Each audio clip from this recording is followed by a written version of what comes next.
Hello, this is Xbox Ahoy, and these are the leftover clips I've got with the PP90M1. Of course, these clips are all for the Weapons of Modern Warfare, which has just gone out on my main channel. That's what, 4 videos now in 4 weeks, 1 a week, every Sunday? I'm getting consistent again. So next Sunday I'm planning for Time to Kill. That's the underslung episode, just covering those attachments. And then after that we'll be back to the Weapons of Modern Warfare again. I kind of like this alternating schedule. It's not a bad pace to work at. I get to do a healthy mix of both the history with the Weapons of Modern Warfare and the gameplay mechanics. And best of all, I even get a little bit of extra time to do stuff for this channel as well. For instance, behind the scenes, which I actually quite enjoy doing.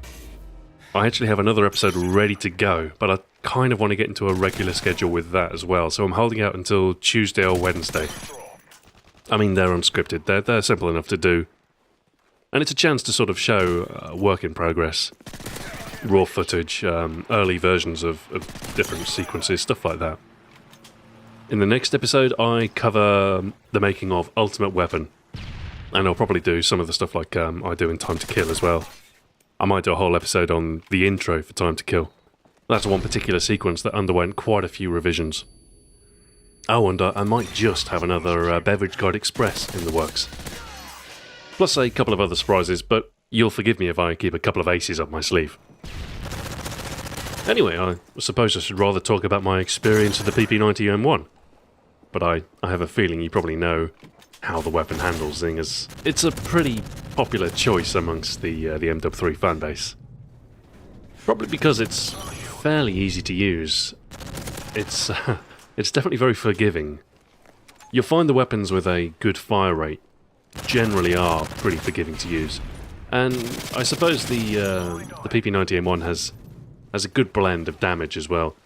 It can potentially kill in 2 shots up close if you get a headshot, which isn't bad, all things considered. And the magazine capacity is, well, it's very good. What is it, 36 rounds?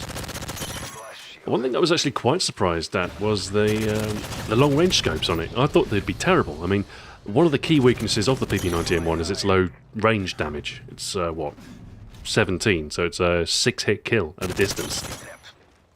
But the ACOG and the thermal, honestly, I was surprised at how usable it was. Now, I'm not going to claim that it's better than rapid fire or extended mags, because it's not. But I don't know, maybe I was playing against less good players, but I got some pretty good clips with the long-range scopes.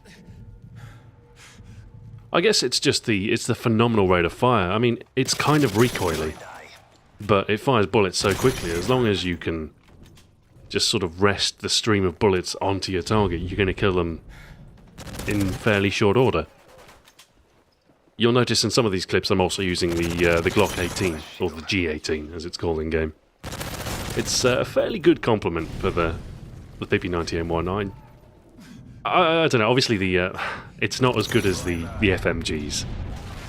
They're fairly ubiquitous, but the G18 I think is underrated. The trouble with it is that people try to use it like the MW2 Glock 18s. They, think, I know, I'll get 2 of them and just spray in the general direction of my opponent. But that doesn't work so well, because, well, the hit spread isn't brilliant, and spraying with the G18 and MW3 just really doesn't work that well. No, the trick to using the G18 is, well, for one, to only use it for close range engagements, because it's not a long range weapon. And secondly, it's to aim with it. You've always got to aim with it. From the hip, it becomes terribly unreliable, but if you can get close and aim. In fact, what you really need to do is aim for the head. Because if you get a headshot, it's, I think, the fastest killing machine pistol, if you can get a headshot on there. It will kill in just 2 shots with a fairly decent rate of fire. I think its damage profile is the same as the PP90M1, in fact. I think it's 42 to 17. Which means if you aim, upper chest and above, you will kill very quickly. The recoil in the G18 has the tendency to carry your aim upwards, which can be very useful. It also helps that the G18 has a pretty quick switch time, and also the fastest reload for a machine pistol as well, so it handles pretty well. But yeah, the G18 will shut down any close-range assault if you can get that headshot. I think it's the headshot multiplier that makes the PP90M1 feel a little bit...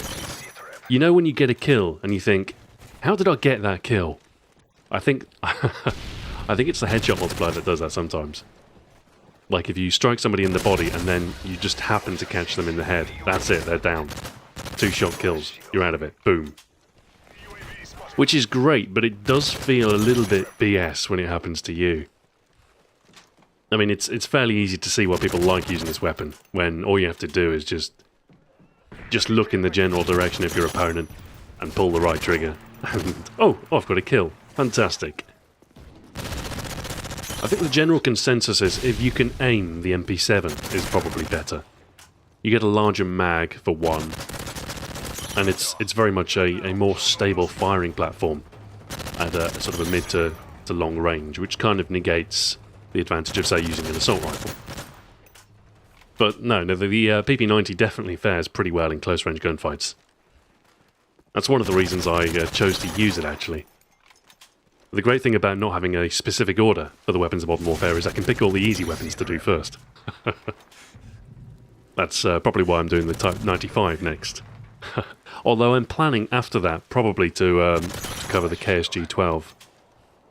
Because that's a new weapon to the franchise. Doesn't have much of a history, but I can probably talk about it for 2-3 minutes, so it's all good. And it's if nothing else, it's an excuse to finish off the weapon challenges for the KSG. I don't think I'm too far off. I think I've already unlocked range, so it's just the final slog to damage. And I think I've got some of the optical challenges I need to do as well. Just the completionist in me.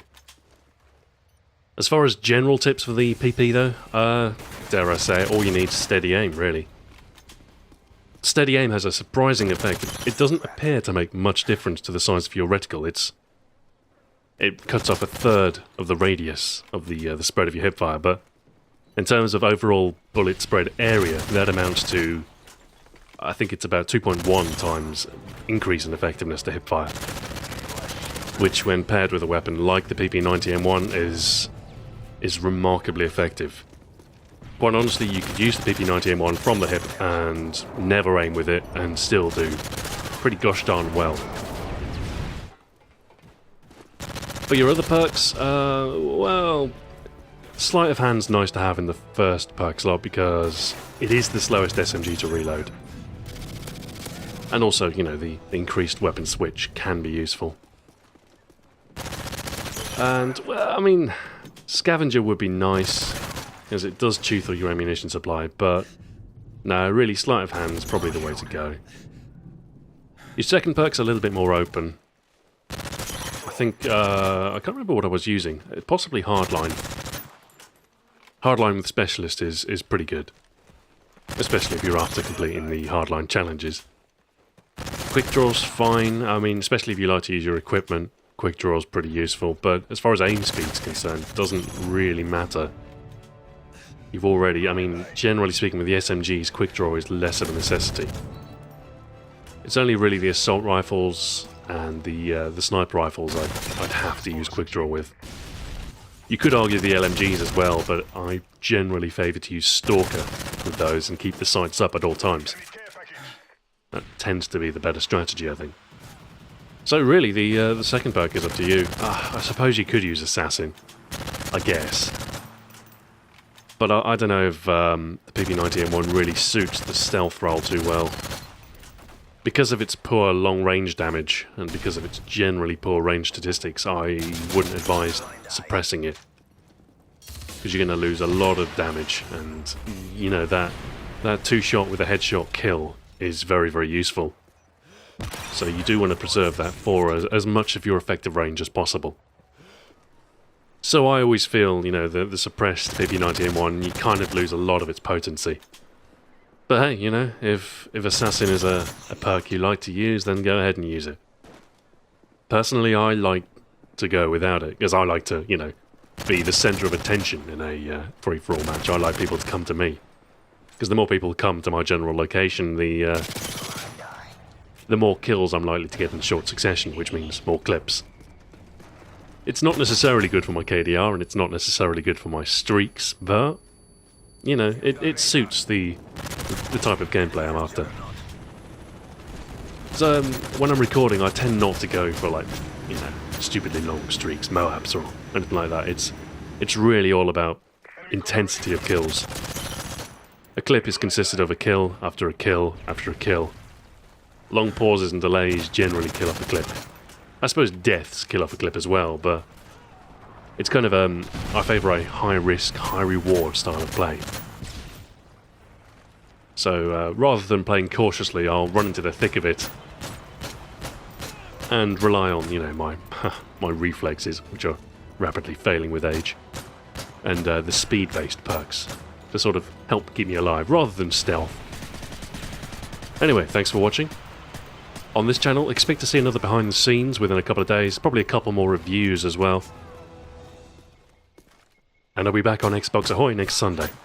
Until then, farewell.